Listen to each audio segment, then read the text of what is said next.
ಎಲ್ಲರೂ ಹೆಸ್ರು ಕಾಳು ಗೊತ್ತೇ ಇರುತ್ತೆ, ತಿಂದು ಇರ್ತೀರ. ಹೆಸ್ರು ಕಾಳು ಮೊಳಕೆ ಕಟ್ಟಿ ತಿಂದಾಗ ಟೇಸ್ಟ್ ತುಂಬ ಚೆನ್ನಾಗಿರುತ್ತೆ.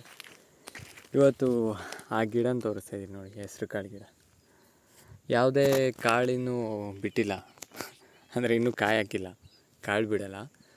ಕಾಯಿ ಇರುತ್ತೆ, ಕಾಯಿ ಒಳಗಡೆ ಕಾಳಿರುತ್ತೆ. ಹಳ್ಳಿಲಿರೋರಿಗೆ ಗೊತ್ತಿರುತ್ತೆ ಹೆಸ್ರು ಕಾಳು ಗಿಡ. ಈ ಅಕ್ಕಡಿಯಾಗಿ ಚೆಲ್ತಾರೆ ಎಲ್ಲ, ಏನಾದರೂ ಬೆಳೆ ಇಟ್ಟಾಗ. ನಮ್ಮೂರ ಕಡೆ ಅಂತಂದರೆ ಈಗ ಕಡಲೆ ಗಿಡ ಹಾಕ್ತಾರೆ, ಅದ್ರ ಮಧ್ಯದಲ್ಲಿ ಈ ಥರ ಅಕ್ಕಡಿ ಕಾಳು ಥರ ಇವಾಗ ಸಾಲು ಕಾಣಿಸ್ತಾ ಇದೆಯಲ್ಲ, ಈ ಸಾಲನ್ನೇ ಅಕ್ಕಡಿ ಅಂತಾರೆ.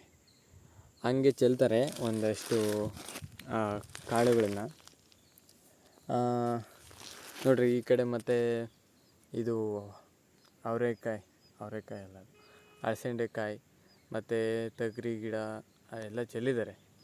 ತೊಗರಿ ಕಾಳೆಲ್ಲ ಈಗ ಬೆಳ್ಕೊಂಡಿದ್ದಾವೆ. ಇದು ಏನದು ರಾಗಿ ಹೊಲದಲ್ಲಿ. ಇವಾಗ ಏನಾದರೂ ಇದು ಆದರೆ, ಈಗ ರಾಗಿ ಹೊಲ ಎಲ್ಲ ಕೊಯ್ಕೊಂಡಾದ್ಮೇಲೆ ಇವಾಗ ಕಾಳಿರುತ್ತೆ. ಕಾಳಲ್ಲಿ ಪೂರಾ ಏನು ಈ ಕೊನೆಯಲ್ಲಿ ಇದೆಲ್ಲ ಕೊಯ್ಕೊಂಡು ಆದಮೇಲೂ ಇನ್ನೂ ಇರುತ್ತೆ ಗಿಡ. ಮಳೆಗಾಲಕ್ಕೆ ಕಾಯಿ ಬಂದಾಗ ಅದನ್ನು ಕಿತ್ಕೊಂಡು ಆಮೇಲೆ ಸಪ್ನೀರು ಮಾಡಿಕೊಂಡು, ಇಲ್ಲ ಸಾರು ಮಾಡಿಕೊಂಡು, ಇಲ್ಲ ಅಂತಂದರೆ ಇನ್ನೂ ಹೆಚ್ಚಾದರೆ ಮೂಟೆ ಮಾಡಿ ಮನೆಗೆ ಹಾಕ್ಕೊಳ್ತಾರೆ ಮಾಡ್ಕೊಂಡು ತಿನ್ನೋದಕ್ಕೆ ಅಷ್ಟೇ. ಈಗ ತೋರ್ಸೋದಕ್ಕೆ ಇನ್ನೂ ಕಾಯಿ ಹೂವನೂ ಬಿಟ್ಟಿಲ್ಲ, ಕಾಯೂ ಇಲ್ಲ. ಎಂದಾದರೂ ಇನ್ನೊಂದು ಸಾರಿ ವೀಡಿಯೋ ಮಾಡಿದಾಗ ಹೂವು ಕಾಯಿ ಏನಾದರೂ ಇದ್ದರೆ ತೋರಿಸ್ತೀನಿ.